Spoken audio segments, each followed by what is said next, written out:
আসসালামু আলাইকুম। আপনারা সকলে কেমন আছেন? আশা করি সকলে আপনারা আল্লাহ তাআলার রহমতে ভালো আছেন। আলহামদুলিল্লাহ আমিও ভালো আছি।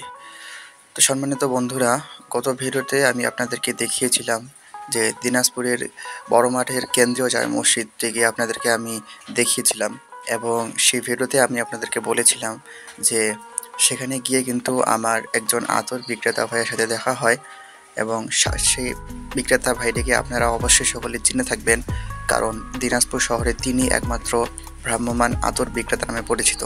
তো আজকে এই ভিডিওতে আমি আপনাদেরকে তিনার সম্পর্কে কিছু বিস্তারিত কথা আপনাদেরকে আমি জানানোর চেষ্টা করব। তো সম্পূর্ণ ভিডিওটি অবশ্যই শুরু থেকে শেষ পর্যন্ত দেখতে থাকুন। তো চলুন আমরা এখন সালমান ভাইয়ের কিছু বক্তব্য শুনে আসি। আরেকটি কথা আমি আপনাদেরকে জানিয়ে রাখতে চাই, সালমান ভাইয়েরও কিন্তু একটি ইউটিউব চ্যানেল এবং একটি ফেসবুক পেজ রয়েছে। যেই পেজটিতে 20,000+ সাবস্ক্রাইবার রয়েছে। আমি ফেসবুক পেজ এবং ইউটিউব চ্যানেল দুটিরই লিঙ্ক আমার এই ভিডিও ডেসক্রিপশন বক্সে দিয়ে দেবো।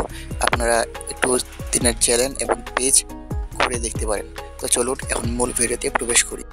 আসসালামু আলাইকুম ওয়া রাহমাতুল্লাহি ওয়া বারাকাতুহু। সম্মানিত দর্শক, আপনাদেরকে অভিনন্দন জানাচ্ছি সালমান আতর হাউসে।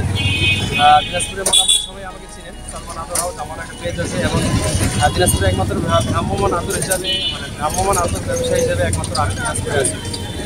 অনেকে মোটামুটি আমাকে সবাই চিনে, দিনাজপুরে প্রায় মানুষ আমাকে চিনে এবং আমার কাছ থেকে আতর নিয়ে অনেকে ব্যবহার করছেন।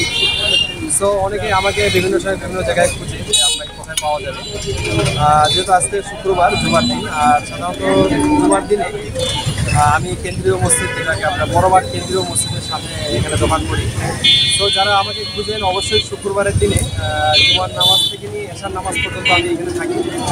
যারা বিভিন্ন জায়গায় খুঁজেন, তাহলে বিভিন্ন জায়গায় না খুঁজে তাদের জন্য এটা একটা ইনফরমেশন যে আপনারা শুক্রবারের দিন অন্তত আমাকে এই জায়গাটাতে পাবেন। আর যারা আমাকে ভালোবাসেন, আমার আতরকে ভালোবাসেন, অবশ্যই সবাইকে অভিনন্দন জানাবো। আপনারা আমার কাছে আসবেন এবং বিভিন্ন আতরগুলো ব্যবহার করবেন। আসসালামু আলাইকুম ওয়া রাহমাতুল্লাহি ওয়া বারাকাতুহু।